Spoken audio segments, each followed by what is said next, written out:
Painted stork അഥവാ വർണ്ണക്കൊക്ക്, വർണ്ണക്കൊറ്റി എന്നും പൂതക്കൊക്ക് എന്നും വിളിക്കാറുണ്ട്. ആഴം കുറഞ്ഞ ശുദ്ധജല തണ്ണീർത്തടങ്ങളിലും തടാകങ്ങളിലും പച്ചപ്പുള്ള ചതുപ്പു നിലങ്ങളിലും പുഴയോരത്തും വെള്ളക്കെട്ടുള്ള നെൽവയലുകളിലും പക്ഷിയെ കാണാവുന്നതാണ്. അപൂർവമായി കടലോര തണ്ണീർത്തടങ്ങളിലും പക്ഷിയെ കാണാറുണ്ട്. പക്ഷിയുടെ പ്രധാന ആഹാരം ചെറിയ മീനുകളാണ്.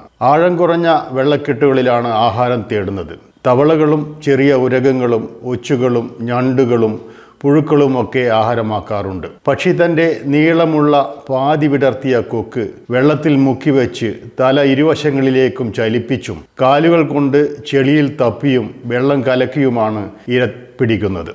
ഇണയോടൊത്താണ് സാധാരണ ഇര തേടുന്നത്. പക്ഷിക്ക് ഏതാണ്ട് 93 മുതൽ 102 സെന്റിമീറ്റർ വരെ നീളവും 150 മുതൽ 160 സെന്റിമീറ്റർ ചിറകളവും 2 മുതൽ 3.5 കിലോഗ്രാം തൂക്കവും ഉണ്ടാകും. പക്ഷിക്ക് നീളമുള്ള അറ്റം കൂർത്ത് അല്പം ഉള്ളിലേക്ക് വളഞ്ഞ തിളക്കമുള്ള മഞ്ഞ നിറമുള്ള കൊക്കാണുള്ളത്.